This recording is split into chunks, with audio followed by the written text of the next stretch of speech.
The Jlaw Esports team was started around April of 2024, but it became much more serious in September of that year.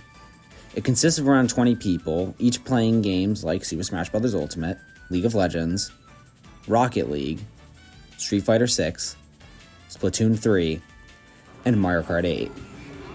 It's with Mario Kart that the team truly excelled, as during the team's first official season, they were able to place 4th in the state, which qualified them to compete in states. During the first round, they faced against Summers High School. They were able to win 2-1, bringing them to the semifinals. On December 13th, they went to Quinnipiac to compete in person. All right. What is it like coaching the esports team? It has been a total experience. I say the word lightly, but I've enjoyed every moment of it. It's great taking talented kids and being able to develop their skills in the games that they've chosen to excel at and work with them to try and bring them to a competitive level.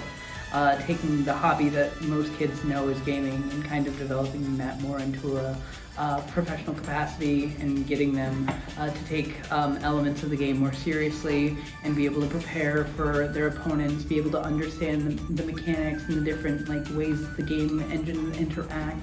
I think it's really been a privilege to be able to take them from just casual game players to professional esports athletes. Sports, or at least competitive gaming, has been around since video games took off in the 80s.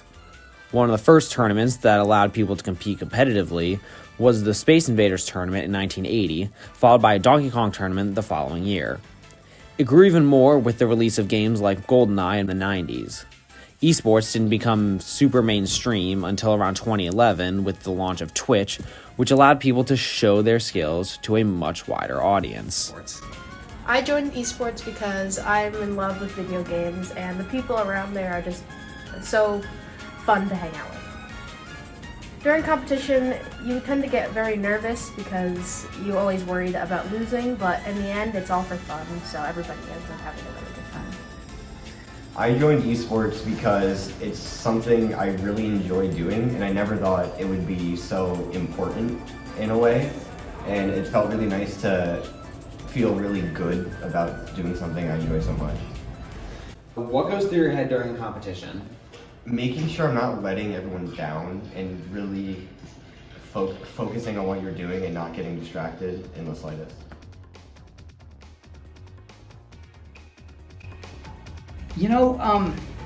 It's still new, and I think it's kind of a developing thing around the world as well. If you look at most of the competitive teams in this world that are competing on the world stage, not a lot of them are North American. A lot of them come from Korea, China, Southeast Asia, and a lot of those areas have a different culture around video games in general.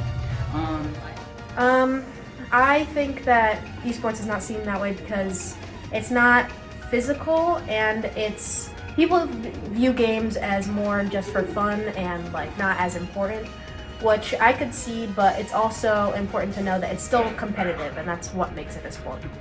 Because it's not a physical sport, you're not moving around, but it still should be recognized as a sport. It's still teamwork, and you're still competing with other teams from other places.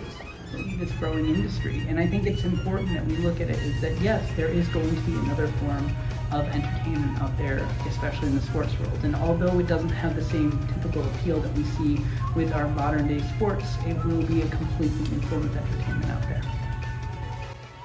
Unfortunately, Jlaw was beaten 2-0 by Immaculate High School in the semifinals. Immaculate ended up winning the finals against Shane High School. However, despite the loss, they were able to show how strong of a team they were and the potential they had to hopefully one day win the state tournament and show that the esports team is just as strong as the other teams at Jlaw.